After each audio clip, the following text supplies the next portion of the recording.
Security वाले उस गुफ्तगू के दौरान हाशिम मुबीन, वसीम और अजीम को वहाँ से ले जा चुके थे। रेस्टोरेंट के पूरे हॉल में बेहद सरासमगी का आलम था। कुछ लोग वहाँ से उठकर चले गए थे और जो अभी वहाँ मौजूद थे वो उन दोनों को देख रहे थे। आपको फ़र्स्ट एड की ज़रूरत होगी, आप आ जाएं। मैनेजर ने उसकी पुश्त पर बहने वाले खून को देखते हुए कुछ तशवीश के आलम में उससे कहा। उसने यकीनन ये सोचा होगा कि हॉल का माहौल उनकी मौजूदगी में नॉर्मल नहीं हो सकता था। इमामा ने मैनेजर की उस बात पर कुछ हैरान होकर सालार को देखा। वो अब फ़ोन पर बात ख़त्म कर रहा था। इमामा ने उसके उस हाथ को पहली बार नोटिस किया जो वो कंधे के ऊपर से पीछे किए हुए था। क्या हुआ है? इमामा ने कदरे सरासमगी के आलम में कहा। कुछ नहीं। सालार ने अपना बाजू सीधा किया। इमामा ने उसकी खून आलूद उंगलियां देखी। उसने समझा कि शायद उसका हाथ जख्मी था। इसे क्या हुआ? उसने कुछ हवास बागता होकर पूछा। उसने जवाब देने के बजाय करीबी टेबल से नैपकिन उठाकर अपना हाथ साफ करते हुए इमामा को चलने का इशारा किया। मैनेजर और सिक्योरिटी के चंद लोगों के साथ चलते हुए वो मैनेजर के कमरे में आ गए। वो पुलिस को कॉल कर चुका था और अब वो पुलिस के आने तक वहीं उन्हें रोकना चाहता था, लेकिन सालार ज़ख्मी था और उसे फ़र्स्ट एड देनी ज़रूरी थी। मैनेजर के कमरे में पहुंचकर ही इमामा ने पहली बार सालार की खून आलूद पुश्त देखी और वो धक सी रह गई। एक करीबी क्लिनिक से पहुंचने वाली एम्बुलेंस के आने तक उन्होंने उसकी शर्ट उतारकर उस खून को रोकने की कोशिश की, मगर ज़ख्म गहरा था और टाँकों के बगैर ठीक होना मुश्किल था। वो इस कदर शॉक थी कि वो रेस्टोरेंट के अमले के अफराद की फ़र्स्ट एड और सालार को गुमसुम देखती रही। वो क्या कुछ कर सकती थी या उसे क्या करना चाहिए था, उसे समझ में नहीं आ रहा था। अगले 5-7 मिनट में पुलिस, एम्बुलेंस और सिकंदर आगे पीछे ही पहुंचे थे। सिकंदर के आते ही सालार ने इमामा को घर के बजाय फौरी तौर पर कहीं और भेजने के लिए कहा। सिकंदर खुद सालार को हॉस्पिटल लेकर जा रहे थे। चाहने के बावजूद सालार से ये नहीं कह सकी कि वो उसके साथ जाना चाहती है। सिकंदर ने उसे फौरी तौर पर अपने बड़े भाई शाहनवाज के घर ड्राइवर और पुलिस की सिक्योरिटी में भिजवाया था। शाहनवाज की फैमिली घर पर नहीं थी। अजलत में उन्होंने नौकरों को इमामा का ख्याल रखने की ताकीद की और सिकंदर की तरफ चले गए। वो बुत की तरह आकर गेस्ट रूम में बैठ गई। उसे सब कुछ एक भयानक ख्वाब की तरह महसूस हो रहा था। सालार को किसी ने चाकू के साथ ज़ख्मी किया था, ये उसने सुन लिया था, मगर ये उसके बाप ने किया था या भाइयों में से किसी ने, ये वो नहीं जान सकी थी। रेस्टोरेंट की सिक्योरिटी ने हाशिम, वसीम और अजीम को पुलिस के आने तक एक कमरे में बंद कर दिया था और उसके बाद अब आगे क्या होने वाला था उसे सोचते हुए अपना वजूद मफलूज होता महसूस हो रहा था। उसे आए अभी 5 ही मिनट हुए थे कि सालार की कॉल आई। तुम पहुंच गई हो? उसने इमामा की आवाज़ सुनते ही कहा। हाँ, तुम कहाँ हो? अभी क्लिनिक पर हूँ, सालार ने उसे कहा। और अब्बू? पापा साथ है मेरे। सालार ने उसके लफ्ज़ों पर गौर नहीं किया था। मैं अपने अब्बू का पूछ रही हूँ, इमामा ने बेसाख्ता कहा। वो चंद लम्हे कुछ बोल नहीं सका। उसे ना चाहते हुए भी उस वक्त इमामा की हाशिम के बारे में तशवीश बुरी लगी। वो तीनों पुलिस कस्टडी में हैं।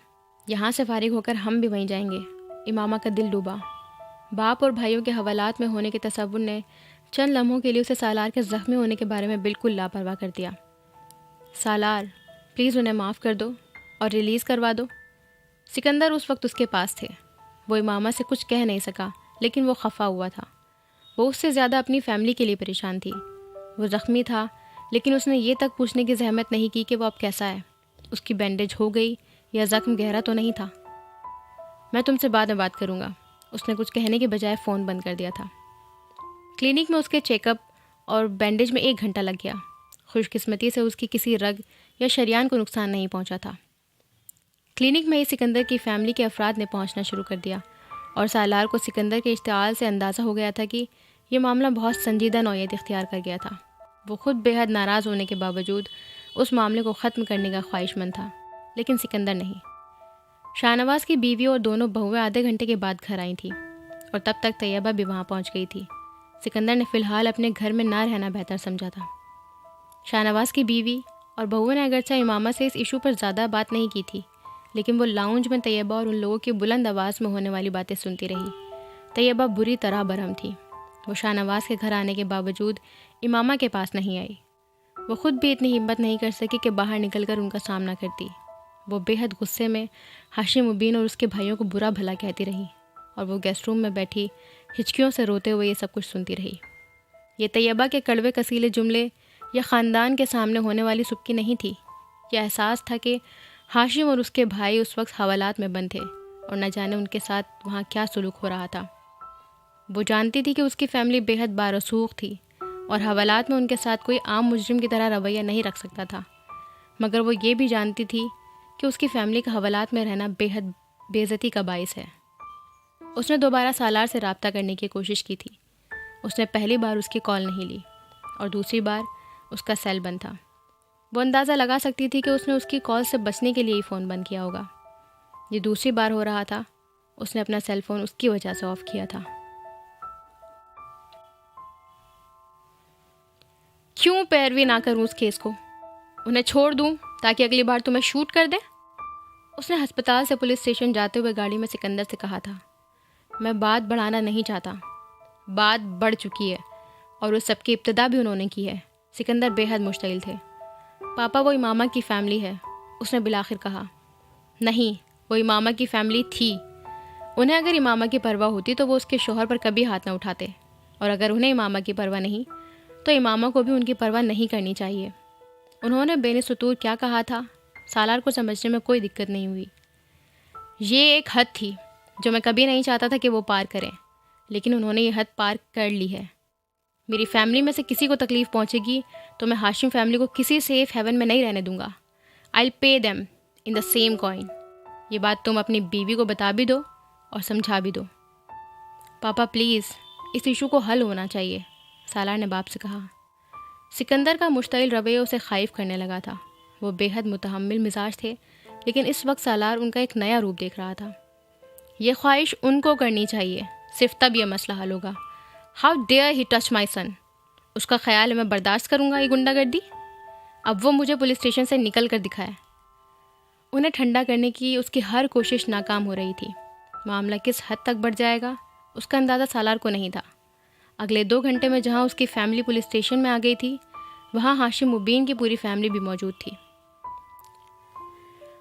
ये सिर्फ 2 बारसूख फैमिलीज़ का मसला नहीं रहा था, ये 2 कम्युनिटीज़ का मसला बन गया था। इस्लामाबाद पुलिस के तमाम आला अफसरान इस मामले को हल कराने के लिए वहाँ मौजूद थे। हाशिम मुबीन को सबसे बड़ी मुश्किल उस रेस्टोरेंट की इंतज़ामिया की वजह से हो रही थी जहाँ ये सब कुछ हुआ था। ये सब कहीं और होता तो वो भी जवाबन सालार और उसकी फ़ैमिली के ख़िलाफ़ 10-12 FIR रजिस्टर करवा चुके होते, लेकिन हॉल में लगे सिक्योरिटी कैमरों की रिकॉर्डिंग हाशिम मुबीन को एक लंबे अरसे के लिए जेल में रखने के लिए काफ़ी थी। इब्तदाई गुस्से और इश्ताल के दौरे के बाद बिलाखिर हाशिम फैमिली ने वाक़ई की संगीनी को महसूस करना शुरू कर दिया। मगर मसला ये हो रहा था कि सिकंदर फैमिली किसी किस्म की लचक दिखाने पर तैयार नहीं थी। फजर तक वहाँ बैठे रहने के बाद भी मसले का कोई हल नहीं निकला और वो बिलाखिर वापस घर आ गए। वो वापसी पर सारे रास्ते सिकंदर को केस वापस लेने पर कायल करने की कोशिश करता रहा और उसमें नाकाम रहा था। सिकंदर अब उस मामले में अपने भाइयों को शामिल करने के बाद सब कुछ इतने आराम से ख़त्म करने पर आमादा नहीं थे। वो शाहनवाज़ के घर आने से पहले अपने घर से अपने और इमामा के कुछ कपड़े ले आया था। शाहनवाज़ के घर गेस्ट रूम में दाखिल होते ही इमामा ने उससे पूछा था, अब्बू और भाई रिलीज़ हो गए? उसका दिमाग घूम गया था। तो वाहिद चीज़ जिसकी उसे परवाह थी वो सिर्फ इतनी थी कि उसके बाप और भाई रिहा हो जाएं। उसका ज़ख्म कैसा था, उसकी तबीयत ठीक थी या नहीं, उसे उनमें से जैसे किसी चीज़ में कोई दिलचस्पी नहीं थी। नहीं, और होंगे भी नहीं। वो बेहद खफगी से कहते हुए कपड़े तब्दील करने के लिए वॉशरूम में गया था।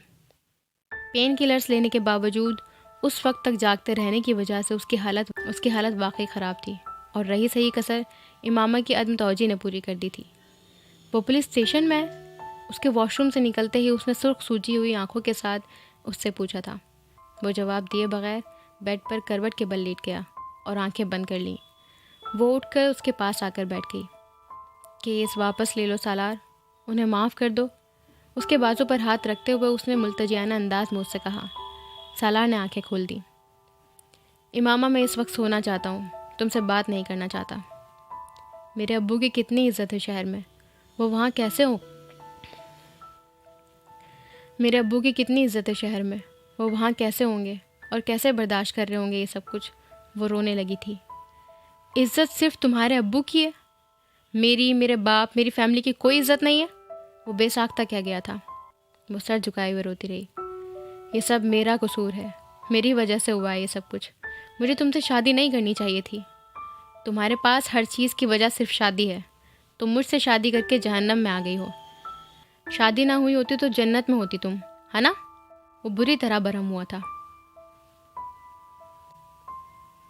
मैं तुम्हें तो इल्ज़ाम नहीं दे रही, मैं तो, उसने खाइफ होते हुए कुछ कहना चाहा था। शो मी सम लॉयल्टी मामा, शो मी। वैसी वफादारी जैसे तुम अपने बाप और भाई के लिए दिखा रही हो। वो बोल नहीं सकी थी। उससे जैसे उसे जूता खींच मारा था। उसका चेहरा सुर्ख हो गया था। उसे अंदाज़ा नहीं था कि वो उसे कभी इतनी हर्ट करने वाली बात कह सकता था, लेकिन वो उसे कह रहा था। वो एक लफ्ज़ कहे बगैर उसके बिस्तर से उठ गई। सालार ने उसको रोकने के बजाय आंखें बंद कर ली थी। दोबारा उसकी आंख दोपहर 12:30 कंधे में होने वाली तकलीफ़ की वजह से खुली थी। उसे टेम्परेचर भी हो रहा था। कंधे को हरकत देना मुश्किल हो रहा था और बिस्तर से उठते ही उसकी नज़र इमामा पर पड़ी। वो सोफ़े पर बैठी हुई थी। वो रुके बगैर उठकर वॉशरूम में चला गया। नहाकर तैयार होने के बाद वो बाहर निकला और इमामा से कोई बात किए बगैर वो बेडरूम से चला गया। उसे अपना आप वहाँ अजनबी लगने लगा था। वो वाहिद शख्स था जो उसकी सपोर्ट था और वो भी उससे बरगश्ता हो रहा था। मैं केस वापस ले रहा हूँ, लंच टेबल पर बैठे उसने ऐलान करने वाले अंदाज में कहा। पूरे टेबल पर एक लम्हे के लिए खामोशी छा गई। वहाँ सिकंदर के साथ साथ शाहनवाज और उनकी फैमिली भी थी। मैंने इस पूरे मामले के बारे में सोचा है और तैयबा ने बेहद तलखी से उसकी बात काटी थी। तुम सोचना कब का छोड़ चुके हो। ये तुम्हारी बीवी की पढ़ाई हुई पट्टी होगी। मम्मी, इमामा को इस पूरी इक्वेशन से निकाल दें आप। अच्छा, तो फिर तुम तलाक दे दो उसे, ये सारा मामला ही ख़त्म हो जाएगा। वो माँ का चेहरा देखता रहा और फिर उसने हाथ में पकड़ा कांटा रख दिया। ये मैं नहीं कर सकता और ये मैं कभी नहीं करूँगा। तो फिर हम भी वो नहीं करेंगे जो तुम चाहते हो। मामा का बाप और भाई जेल में ही रहेंगे। तैयबा ने भी उसी के अंदाज में कहा। तुम्हें कुछ अंदाज़ा नहीं है कि ये सारा मामला कितना बढ़ चुका है। केस वापस लेने का मतलब है उनको शय देना। तुम पूरी फैमिली को ख़तरे में डाल रहे हो। शाहनवाज ने मुदाखलत की। रिस्क तो केस चलने की सूरत में भी होगा, बल्कि ज़्यादा होगा। ये केस तो मसला हल नहीं करेगा। वो जानता था जो कुछ वो कह रहा था उससे पूरी फैमिली की कितनी लानत और मलामत उसे मिलने वाली थी। वो सब कुछ उसके लिए गैर मुतवक्को नहीं था। वो इमामा को खुश कर सकता था या अपनी फैमिली को, और अपनी फैमिली को ना खुश करना उसके लिए बेहतर था। वो अंदर कमरे में बैठी बाहर से आने वाली आवाज़ें सुन रही थी, लेकिन अब वो लोग क्या कह रहे थे वो समझ नहीं पा रही थी। मुलाजिम बिलाखिर उसे खाने के लिए पूछने आया और वो शदीद भूख के बावजूद नहीं गई। वो लंच टेबल पर बैठने की उस वक्त हिम्मत ही नहीं रखती थी। उससे भूखा मरना ज़्यादा बेहतर था। वो रात के 9 बजे इसी तरह कमरे में बैठी रही। सालार का कोई अता पता नहीं था, कोई कॉल, कोई मैसेज, कुछ नहीं। वो सोफ़े पर बैठी थकन के आलम में कब सो गई उसे अंदाज़ा नहीं हुआ। रात गए उसकी आंख सालार के कंधा हिलाने पर खुली थी। वो हड़बड़ा गई थी। उठ जाओ, हमें जाना है। वो कमरे से अपनी चीज़ें समेट रहा था। वो कुछ देर बैठी अपनी आंखें रगड़ती रही। केस वापस ले लिया है मैंने। तुम्हारी फैमिली रिलीज़ हो गई है। वो ठटकी थी। वो बैग की जिप बंद कर रहा था। किसी ने जैसे इमामा के कंधों से मनो बोझ हटाया था। उसके चेहरे पर आने वाला इत्मीनान वो भी नोटिस किए बगैर नहीं रह सका। उसके पीछे बाहर लाउंज में आते हुए उसने माहौल में मौजूद तनाव और कुशीदगी महसूस की थी। शाहनवाज और सिकंदर दोनों बेहद संजीदा थे और तैयबा के माथे पर शिकने थी। वो नर्वस हुई थी। वहाँ से रुखसत होते हुए उसने सिर्फ अपने लिए नहीं, शाहनवाज के रवैये में सालार के लिए भी सर्द महरी महसूस की थी। वो सालार के साथ जिस गाड़ी में थी उसे ड्राइवर चला रहा था। सिकंदर और तैयबा दूसरी गाड़ी में थे। सालार पूरा रास्ता खिड़की से बाहर देखता किसी गहरी सोच में डूबा रहा। वो वक्फे वक्फे से उसे देखने के बावजूद उसे मुखातिब करने की हिम्मत नहीं कर सकी थी। घर पहुंचने के बाद भी सबकी खामोशी और सर्दमहरी वैसी ही थी। सालार सिकंदर और तैयबा के साथ लाउंज में बैठ गया और वो कमरे में चली आई थी। आधे घंटे के बाद मुलाजिम उसे खाने पर बुलाने आया था। तुम मुझे यहीं पर खाना दे दो। भूख इस कदर शदीद थी कि इस बार वो खाने से इनकार नहीं कर सकी। मुलाजिम की वापसी 2 मिनट बाद ही हो गई थी। सालार साहब कह रहे हैं आप बाहर सबके साथ आकर खाना खाएं। वो कुछ देर बैठी रही। ये बुलावा कुछ गैर मुतवक्को था। टेबल पर सिकंदर, तैयबा और घर के दूसरे अफराद के साथ बैठकर खाना खाना उस वक्त बहुत मुश्किल था। वो खाना अंदर लाने के लिए ना कह चुकी होती तो इस वक्त भूख ना होने का बहाना कर देती, लेकिन अब यह मुश्किल था। हिम्मत करते हुए जब वो बिलाखिर डाइनिंग रूम में आई तो सब टेबल पर बैठे खाना खा रहे थे। कामरान की बीवी तैयबा से कुछ बात कर रही थी। उसकी आमद पर कोई ख़ास रद्द-ए-अमल नहीं हुआ। सिर्फ सालार अपनी प्लेट में कुछ खाना डाले बगैर उसका इंतज़ार कर रहा था। उसके बैठने पर उसी ने उससे पूछते हुए चावल की डिश उसकी तरफ बढ़ाई थी और फिर खाने के दौरान वो बग़ैर पूछे कुछ ना कुछ उसकी तरफ बढ़ाता गया। वो टेबल पर होने वाली बातचीत खामोशी से सुनती रही और शुक्र अदा करती रही कि वो उससे मुतालिका नहीं थी। उसे ये अंदाज़ा नहीं था कि वो इशू अब इसलिए ज़ेर बहस नहीं था क्योंकि वो पहले ही उस हवाले से उन सब की लानत व मलामत समेट चुका था। माहौल आहिस्ता आहिस्ता नॉर्मल हो रहा था। तूफ़ान गुजरने के बाद अब उसके असरात भी मादूम होने लगे थे। वो खाने के बाद बेडरूम में सालार के साथ ही आई। वो एक बार फिर बातचीत किए बगैर बेड पर सोने के लिए लेट गया। वो अंधेरे में कुछ देर बिस्तर पर बैठी रही। फिर उसने जैसे मसालियत की पहली कोशिश की। सालार, आंखें बंद किए उसकी समझ में नहीं आया कि वो उसका जवाब दे या ना दे। सालार, बोलो, उसने बिलाखिर कहा। ज़ख़म गहरा तो नहीं था? नरम आवाज़ में उसने उससे पूछा। कौन सा वाला? ठंडे लहजे में किया हुआ सवाल उसे लाजवाब कर गया था। तुम्हें दर्द तो नहीं हो रहा? उसके कंधे पर हाथ रखते हुए उसने सवाल बदला था। अगर हो भी तो क्या फ़र्क पड़ता है? मेरा ज़ख़म है, मेरा दर्द है। अब जवाब ने उसे लाजवाब किया था। बुखार हो रहा है तुम्हें क्या? उसका हाथ कंधे से हटकर पेशानी पर आ गया था। बात बदलने के लिए वो और क्या करती? उसका हाथ पेशानी से हटाते हुए सालार ने उसी हाथ से साइड टेबल लैंप ऑन किया। इमामा, तुम वो क्यों नहीं पूछती जो पूछना चाहती हो? उसकी आंखों में आंखें डाले उसने कहा था। वो चंद लम्हे उसे कुछ बेबसी से देखती रही, फिर जैसे उसने हथियार डालते हुए कहा, अब्बू से क्या बात हुई है तुम्हारी? वो बताऊं जो मैंने उनसे कहा या वो जो उन्होंने मुझसे कहा? अंदाज अब भी तीखा था। उन्होंने क्या कहा तुमसे? उसने जवाब में हाशिम मुबीन की गालियों को बेहद ब्लंट अंदाज में इंग्लिश में ट्रांसलेट किया था। इमामा की आंखों में आंसू आ गए।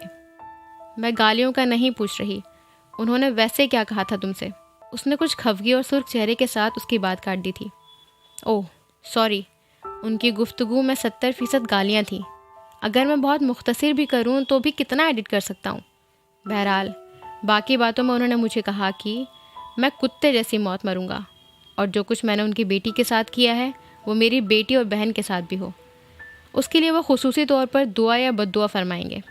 तुम्हारे लिए भी उनके कुछ पैगाम हैं, लेकिन वो इस काबिल नहीं कि मैं तुम्हें दूँ। ये थी उनकी गुफ्तगू। वो नम आँखों के साथ गूंग बैठी उसका चेहरा देखती रही। वो अपसेट था। उसका अंदाज़ा लगाना आसान था, लेकिन वो कितना हर्ट हुआ था ये बताना मुश्किल था। उन्होंने तुमसे एक्सक्यूज़ नहीं की? वो भर्राई हुई आवाज़ में उसने पूछा। की थी उन्होंने।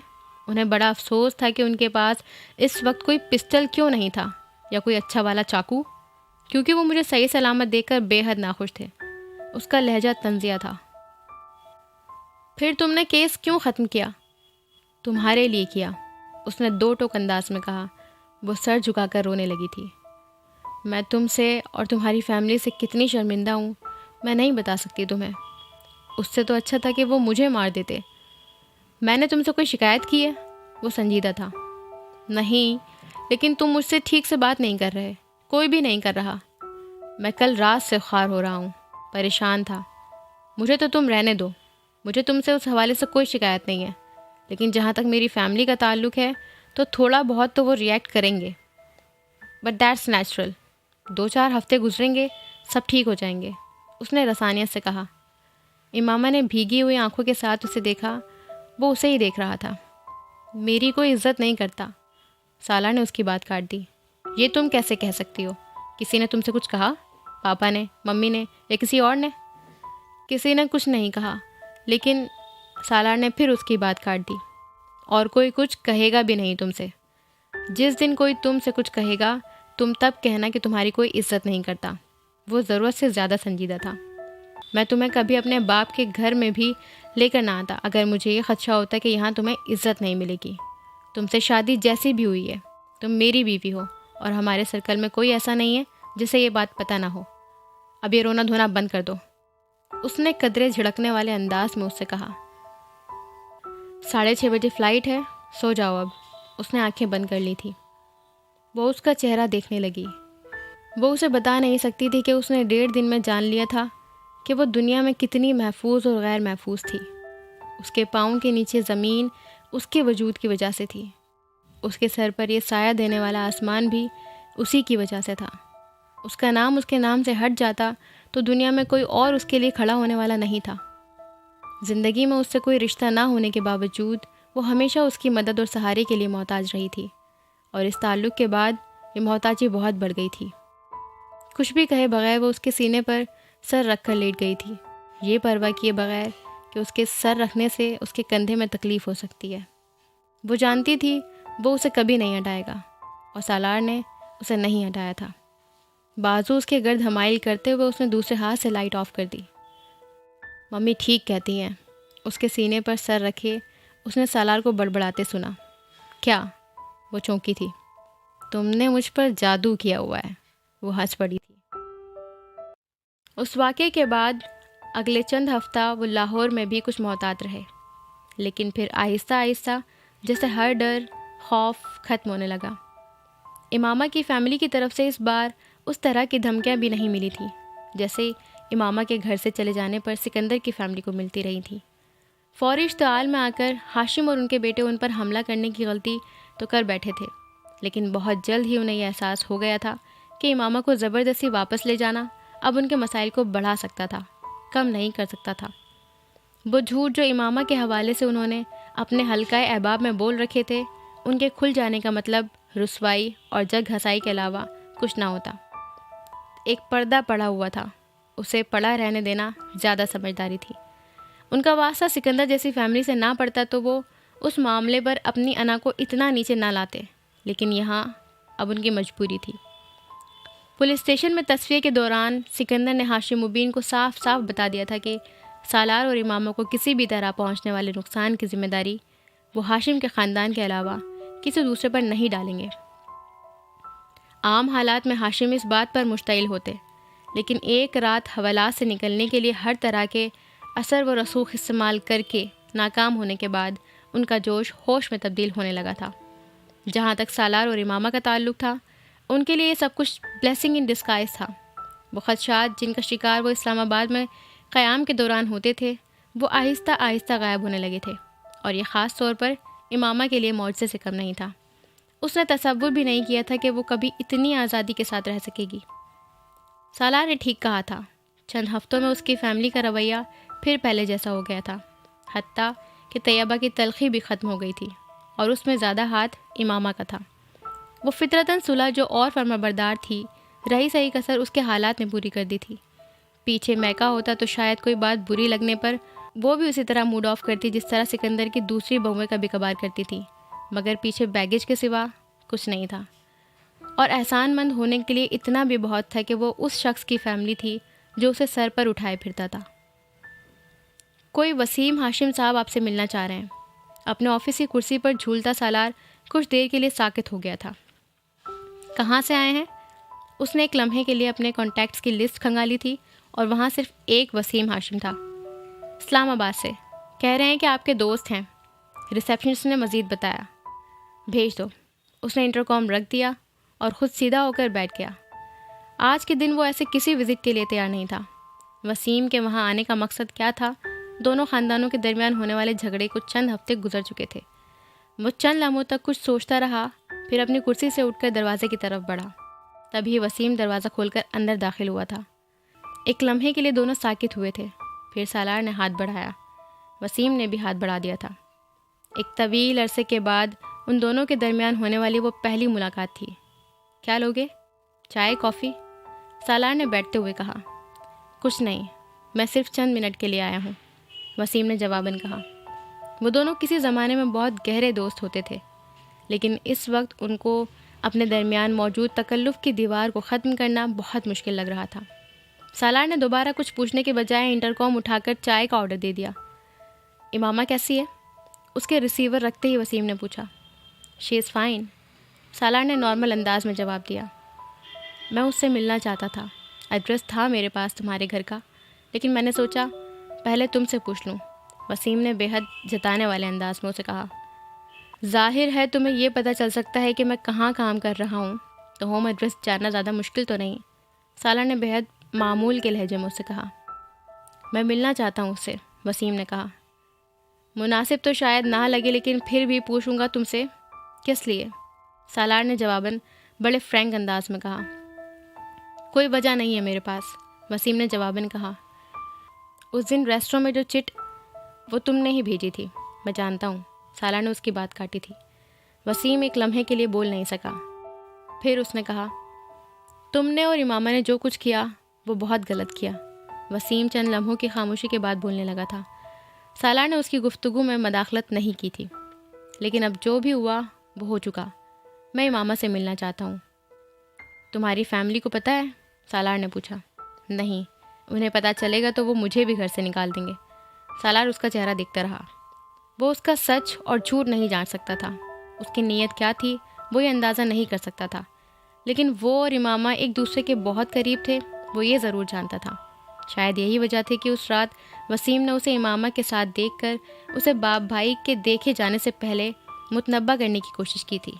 लेकिन सालार के लिए फिर भी ये मुश्किल था कि वो उसे इमामा से मिलने की इजाज़त दे देता। उस मेल जोल का पता चलने पर इमामा की फ़ैमिली के लिए उसे नुकसान पहुंचाना बहुत आसान हो जाता। वो अगर उसके अपार्टमेंट तक पहुंच सकते थे तो वहां उसे इमामा को कहीं और ले जाना भी मुश्किल नहीं था। वो यकीन करना चाहता था कि वसीम किसी गलत इरादे से उसके पास नहीं आया, लेकिन फिर भी वो रिस्क नहीं ले सकता था। वसीम, मैं नहीं समझता कि अब इसका कोई फ़ायदा है, उसने बिलाखिर बहुत साफ अल्फाज में उससे कहा। इमामा मेरे साथ खुश है, अपनी ज़िंदगी में सेटल्ड है।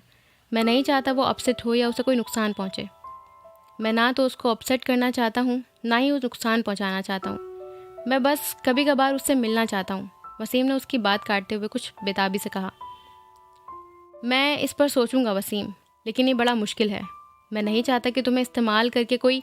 वसीम ने उसकी बात काट दी। मैं भी नहीं चाहता कि उसको कोई नुकसान पहुँचे। ऐसी कोई ख्वाहिश होती तो इतने सालों से मैं तुमसे पहले रब्ता करता। मैं जानता था वो तुमसे शादी करके घर से गई है। तुम इन्वॉल्व थे पूरे मामले में, लेकिन मैंने अपनी फैमिली को कभी ये नहीं बताया। सालार एक लम्हे के लिए ठटका, फिर उसने कहा, वो इतने अरसे मेरे साथ नहीं थी। नहीं होगी, लेकिन वो तुमसे शादी करके गई थी, मैं ये जानता था। उसका लहजा हतमी था। सालार उसे देख कर रह गया। उसके दोस्तों का सर्कल तकरीबन एक ही था, और उसमें से अगर किसी ने इमामा और उसकी शादी के हवाले से कुछ हकीकी इत्तलात वसीम को दे दी थी तो ये कोई इतनी हैरत अंगेज़ बात नहीं थी। मैं सोचूंगा वसीम, सालार ने बहस करने के बजाय फिर वही जुमला दोहराया। वसीम मायूस हुआ था। मैं 2 दिन के लिए हूँ लाहौर में, और ये मेरा कार्ड है। मैं उससे वाकई मिलना चाहता हूँ।